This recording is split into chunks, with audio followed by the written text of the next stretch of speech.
verse 9. And this brings us to our second question. What are those martyrs waiting for?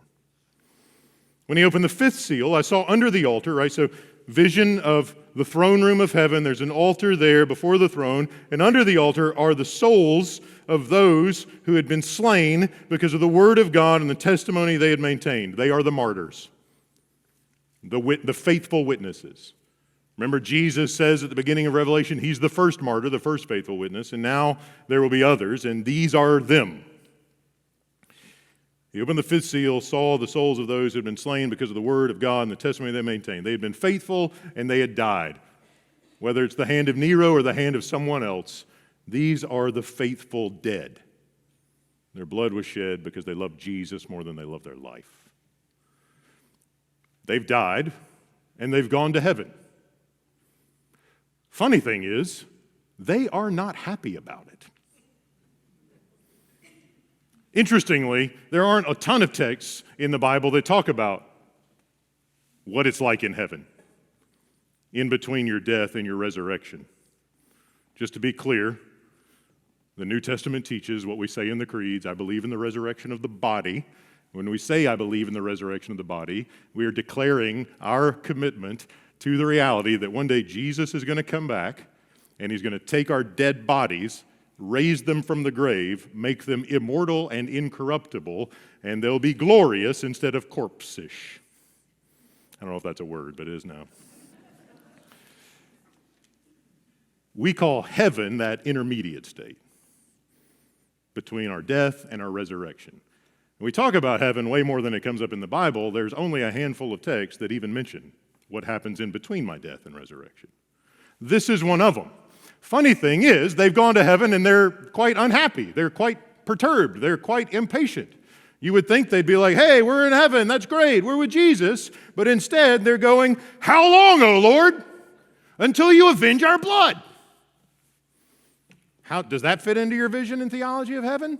You expect to go to heaven and ask Jesus, how long until I get vindicated?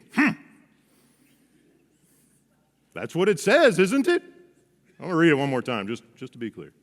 They called out in a loud voice. So like they're yelling at God. They're shouting. Here, they've died, they're gone to heaven, and they're shouting at God. They called out in a loud voice, how long, sovereign Lord, holy and true, until you judge the inhabitants of the earth and avenge our blood?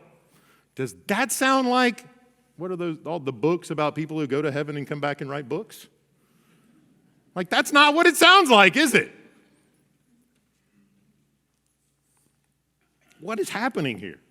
What are they waiting for? How does this fit in the vision? Well, let's think about it. Here's what we've seen. We've seen a vision of the preeminence of the Messiah. Jesus is Lord. He is the ascended King. All authority in heaven and on earth and under the earth has been given to him. Then we've seen images of the rebellion, fallen Babylon, the inhabitants of the earth, pressing back, resisting the good, holy, just, righteous reign of the Messiah. War, poverty, death.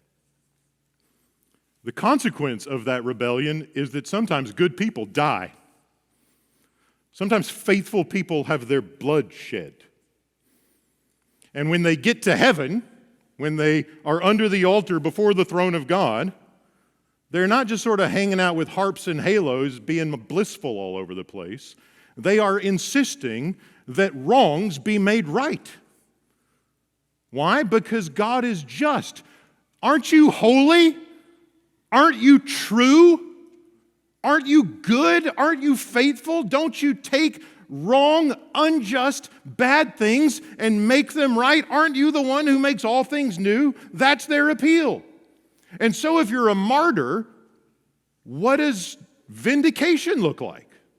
Well, you've been killed for being faithful to Jesus. That means you're dead and you've gone to heaven. There's a quote from an American theologian a few years back who used to say, when I die, I'll be more alive than ever. Have you heard that one? It's the most unbiblical thing I could possibly think of in my life. They've died and gone to heaven and they're dead, and that's the point. They want to be made alive because the only way for someone who's killed unjustly to be vindicated is when they're raised from the dead. When Jesus is killed unjustly, when the kangaroo court commits him to a capital punishment, even though he'd done nothing wrong, Easter is his vindication, where the divine court overturns the unjust verdict. We know about that. We have a court of appeals. We're constantly trying to overturn things in the legal system, aren't we? When the court of Nero commits these faithful ones to capital punishment, they expect the one who is holy and true to overturn that false verdict. That's why the end of Revelation talks so much about the resurrection.